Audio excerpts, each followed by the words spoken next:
लेके आयो जग में क्या लेके जाएगा, क्या लेके आयो जग में क्या लेके जाएगा ओ बंधु, क्या लेके आयो जग में क्या लेके जाएगा। नमस्कार, मैं शैलेश पांडे। राष्ट्रवाद न्यूज में आप सभी का स्वागत है। आखिर कब तक इस जनता के शो में मैं स्वागत करता हूं आपका, और आज आपके सामने प्रस्तुत हुआ हूं देश के एक ज्वलंत मुद्दे के साथ, और वो मुद्दा है पूरे देश के अंदर जो बफिंग किया जाता है, यानी कि जो स्टील के बर्तन होते हैं उनको चमकाने का काम किया जाना, वो बफिंग का जो कारोबार है, वो बफिंग का कारोबार करने वाले कारखानदार और मजदूरों की जो जिल्लत भरी जिंदगी है, उस पर आज हम प्रकाश डालने आ रहे हैं।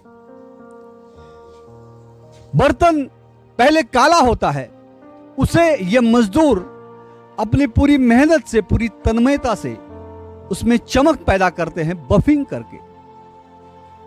ये जो चमक है, ये चमक पूरे देश ही नहीं, पूरे दुनिया के करोड़ों लोगों के घरों में उनके बर्तनों को चमकाकर उनके घर को चमकाने का काम करते हैं। लेकिन ग्लास को, बर्तन को चमकाने के बावजूद भी इनके जीवन में कभी चमक नहीं देखी। इनके जीवन में हमेशा हमने कालापन ही देखा है। आइए जानते हैं इस बफिंग उद्योग के कालापन की सच्चाई।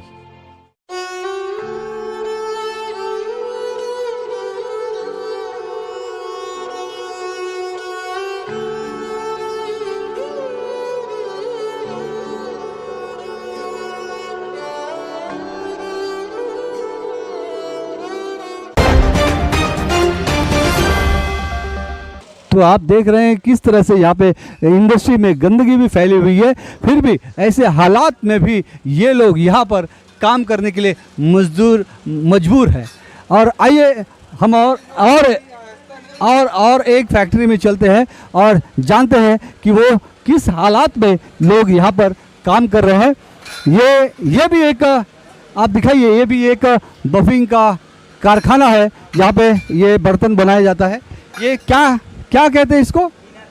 हाँ, इनर। ये हिनर है, इनर है, इनर कहते हैं इसको। देखिए ये देखिए, कप जिसे को कहते हैं, ये काला है, इसको यहाँ पर चमकाने का काम जो होता है इसी को बफिंग कहते हैं। क्या नाम है आपका? परवेज भाई, कभी से आप काम कर रहे हैं यहाँ पे? कम से कम 2 साल से। 2 साल से। इसके पहले क्या करते थे आप?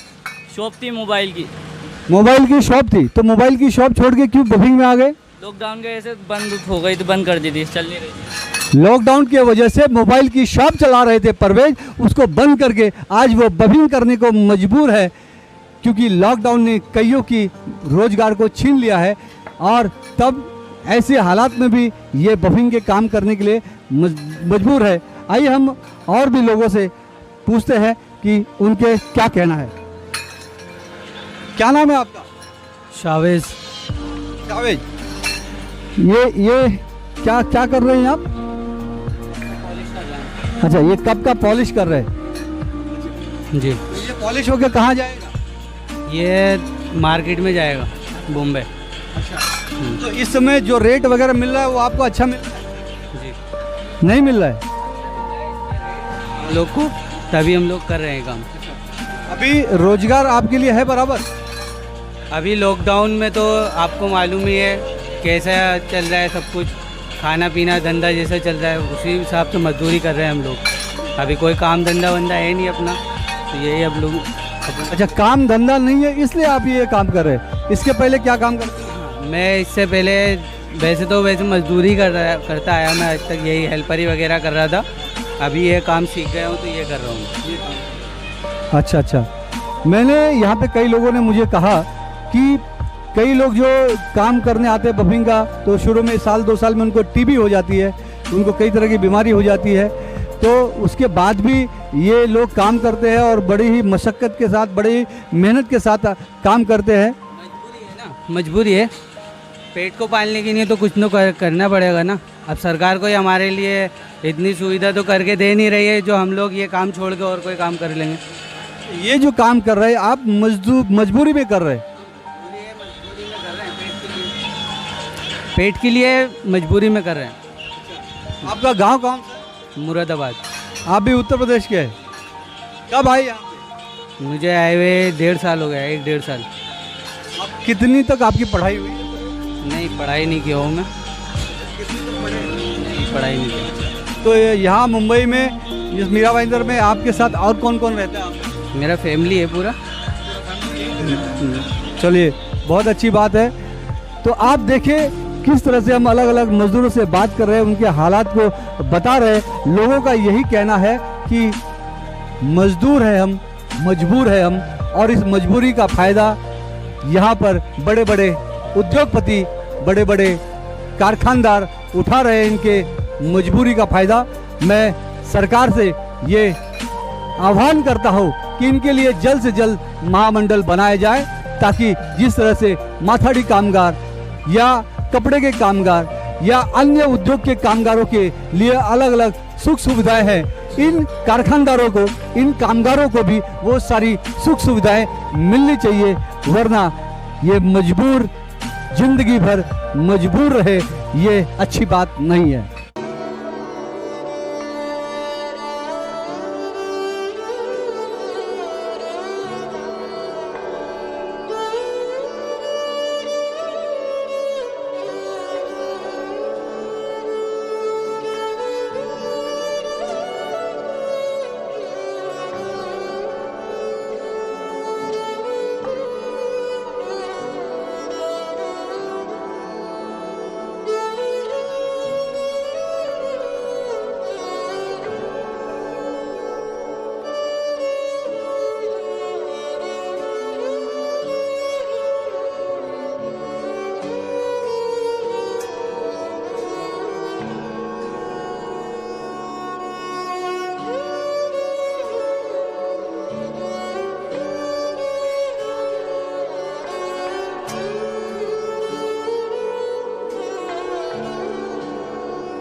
तो आपने देखा कि कितने मुसीबत में ये धंधा है इस वक्त, और कई लोगों से हमने बात किया।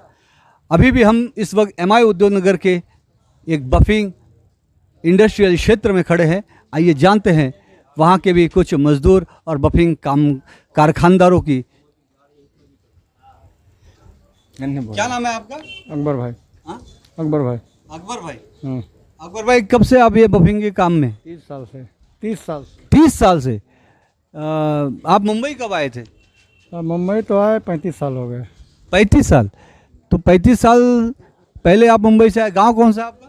बस्ती जिला पड़ता है। बस्ती जिला। अच्छा, यूपी। मतलब यहाँ पे ज़्यादातर मजदूर सब उत्तर प्रदेश के हैं क्या? बिहार के भी हैं? बिहार के भी हैं, उत्तर प्रदेश के भी हैं, ज़्यादातर उत्तर प्रदेश के हैं। ज़्यादातर उत्तर प्रदेश के हैं और बिहार के, झारखंड के भी हैं। हाँ। मतलब उत्तर भारत के लोग ज़्यादातर यहाँ पे मजदूरी करने आए हुए। तो आप 30 साल से काम कर रहे हैं इस बफिंग में, कैसा लगता है आपको? क्या महसूस होता है आपको काम करके? कमाना खाना यही है, और क्या है? कुछ है? नहीं करेंगे तो क्या खाएंगे? क्या तो कमा खा पा रहे, जी ले रहे आप? क्या जी रहे हैं? वो जीना जिल्लत का जीना है। ये जिल्लत का जीना है। तो कैसी ज़िंदगी आप जीना चाहते हैं? कैसे ज़िंदगी जैसे सब लोग जीना चाहते थे, हम लोग भी जी। सब तो कहते हैं बहुत अच्छे दिन आ गए, तो आपके अच्छे दिन नहीं आए क्या अभी तक? अच्छे दिन आए होते तो कहाँ हम लोग 3000 रुपये दे के ट्रक में बैठ के आते और जाते। अच्छा, तो आप ट्रक में गए थे? ट्रक में गए थे, ट्रक में आए हैं 3-3 हज़ार देखे, 3500 3000 देखे। अच्छा, आपको क्या लगता है, आप 30 साल से काम कर रहे हैं इस बफिंग के उद्योग में, तो बफिंग के उद्योग के लिए ऐसा क्या किया जाए कि जिससे बफिंग का उद्योग का उद्धार हो सके और आप लोग की भी बरकत हो सके? सरकार सहायता करे इसमें।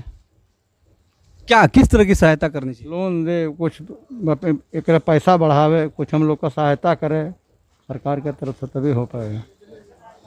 आपका क्या नाम है? हमारा नाम है अतीकुर रहमान। अतीकुर रहमान। हाँ, आपका क्या कहना है, बफिंग उद्योग को कैसे बचाया जाए? हमारा कहना है बिजली की लाइट कम की जाए, मजदूरों की पगार बढ़ाई जाए। अगर पगार नहीं बढ़ता हम लोग का तो कैसे खाए जिएंगे? 300-400 रुपया पगार मिलता है। 12 घंटा ड्यूटी करना पड़ता है। गरीब लोग कैसे परेशान हो जाते हैं। मैं कहाँ रहते हो? यहीं पे रहते हो? हाँ रहते थे। यहाँ पे और कौन कौन रहता है? सिर्फ मैं अकेला रहता हूँ। और आपका पूरा परिवार गांव में? हाँ तो परिवार की याद आती है कि नहीं आपको? बहुत आती है, क्यों नहीं आएगी। किसी को भी अपने बच्चों को छोड़ करके अलग रहने में कितना तकलीफ होता होगा। तो आपने देखा कि इनके आंखों में आंसू है। ये अपने पूरे परिवार को अपने गांव उत्तर प्रदेश में छोड़कर यहाँ पर पापी पेट के लिए बफिंग का काम कर रहे हैं। लेकिन वो बफिंग का काम भी उनका पेट ठीक ढंग से भर नहीं पा रहा है। लेकिन फिर भी सरकार के कान पर जो नहीं रेंग रही है।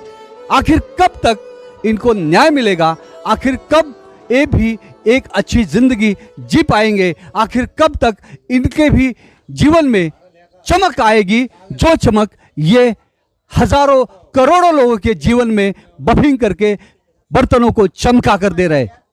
मैं इस वक्त बात कर रहा हूं बफिंग उद्योग से जुड़े हुए महाराष्ट्र स्टील उद्योग एसोसिएशन के एक पदाधिकारी रामकेश वर्मा से, जो कि एक एसोसिएशन, जो बफिंग एसोसिएशन, उसके पदाधिकारी हैं। आइए जानते हैं ये जो मजदूरों की, कारखानदारों की जो हालात बफिंग की महाराष्ट्र और पूरे देश में है, तो उस पर क्या प्रकाश डालते हैं। रामकेश जी, अभी हमने इस पूरे इंडस्ट्री में घूमकर कई सारे लोगों से बात किया, पूरा जायजा लिया, तो आपको क्या लगता है क्यों अभी तक बफिंग उद्योग का सुधार नहीं हो पाया?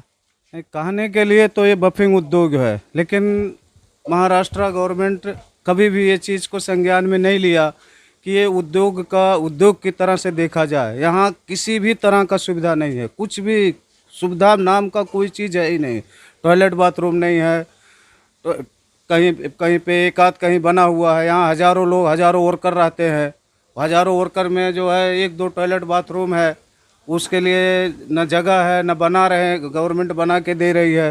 ये जिल्लत की ज़िंदगी, कचरे के जैसा सब लोग रह रहे हैं। यहाँ पे किसी प्रकार की कोई सुविधा नहीं है, और इसको यहाँ पे सुविधा देने का काम गवर्नमेंट जो उद्योगों में करती है, उद्योग धंधे के लिए, वो सुविधा यहाँ जब तक नहीं मिलेगा तब तक ये उद्योग धंधा इसी तरह से जैसे 2500 साल से लोग करते आ रहे हैं, जी खा रहे हैं, बस खाली जी खा रहे हैं, पेट पाल रहे हैं अपना। इसके अलावा इनको कोई भी किसी तरह का सुविधा, किसी तरह का कुछ भी नहीं मिल पा रहा है इसमें। और ये काम करते करते लोग टीबी का पेशेंट हो जा रहे हैं। ये काम जो 10 साल 15 साल करने के बाद मजबूरी में करना पड़ रहा है, लोग टीबी का पेशेंट हो जा रहे हैं इसमें। आप देखेंगे जो है कंपनी के अंदर घुस के देखेंगे कितना कचरा उड़ता है, कितना, कहने के मतलब ये पूरा मजबूरी में काम करना पड़ रहा है। फिर भी इतना मजबूरी में करते हुए लोग काम कर रहे हैं, फिर भी गवर्नमेंट का इस तरफ किसी प्रकार की सुविधा के लिए कोई ध्यान नहीं है। तो रामकेश जी, आपने ये जो सारी समस्याएं बताई, क्या आपने, आपके एसोसिएशन ने क्या इसके बारे में कभी सरकार से शिकायत की या सरकार से आपकी कोई मांग रखी?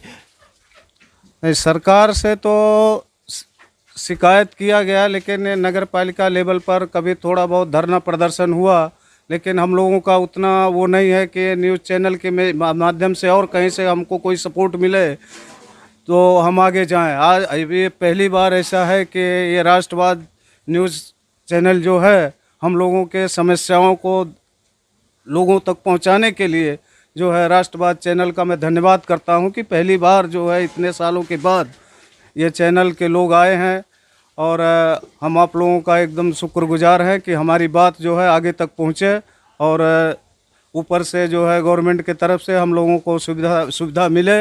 ये भविष्य जो है उज्जवल हो सबका, वो कामना करते हैं। जी बिल्कुल बिल्कुल रामकेश जी, देखिए राष्ट्रवाद न्यूज बनाया ही इसलिए गया है कि हम गरीब तबके के, शोषितों के, पीड़ितों की आवाज बनकर उभरेंगे। और आज आपकी जो भी समस्या है हमने यहाँ पर देखी, सुनी, और हम जनता को दिखा रहे।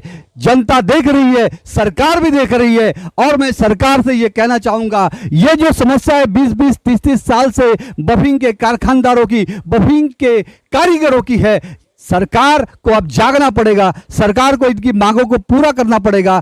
जो दुनिया के लिए, दुनिया के जीवन में चमक लाते हैं, आज भी उनके जीवन में कालापन है, अंधेरा है। उस अंधेरा को हटाना पड़ेगा, इनके भी जीवन में दिया जलाना पड़ेगा। और अब इनकी लड़ाई राष्ट्रवाद न्यूज लड़ेगा। राष्ट्रवाद न्यूज पहले अपने चैनल के माध्यम से इनकी आवाज बनकर सरकार तक इनकी आवाज को पहुंचाएगा, जनता तक, जनता को जगाने की कोशिश करेगा कि यह भी आपके भाई है, यह भी आपके समाज के एक वर्ग के आपके साथी है। इनके हक के लिए, इनकी जिल्लत भरी जिंदगी को, इनकी नर्क भरी जिंदगी को अच्छा बनाने के लिए आप भी आवाज उठाइए। हम आपकी आवाज जरूर बनेंगे, आपकी आवाज हम विधानसभा तक, हम संसद तक लेकर जाएंगे। और जो भी आपकी मांगे हैं, जैसा कि मैं भी जानता हूं कि यहां पर कई बार यह मांग उठाई गई कि जैसे अलग अलग तरह के मजदूरों के, कारखानदारों के महामंडल है, इनके लिए भी एक बफरिंग कारखानदारों का एक सरकार का महामंडल बनाया जाए, ताकि इनके भी जो भी सुख है, दुख है, सुविधाएं हैं, उनको दिया जाए। आज मैं बताना चाहूंगा, बफरिंग उद्योग में लगभग पूरे महाराष्ट्र में 1 लाख से ज्यादा मजदूर काम करते हैं। करीबन 2000 से ज्यादा कारखाने पूरे महाराष्ट्र में है और इसके 2000 से ज्यादा कारखानदार हैं, 1 लाख से ज्यादा मजदूर है। लेकिन इनके लिए अभी तक कोई महामंडल नहीं बना। और ये आवाज हम आज राष्ट्रवाद न्यूज से उठा रहे हैं कि सरकार जल्द से जल्द इनके लिए महामंडल बनाए, ताकि जैसे अन्य मजदूरों को, अन्य उद्योग के कामगारों को न्याय दिया जाता है, बफरिंग उद्योग को भी न्याय दिया जाए।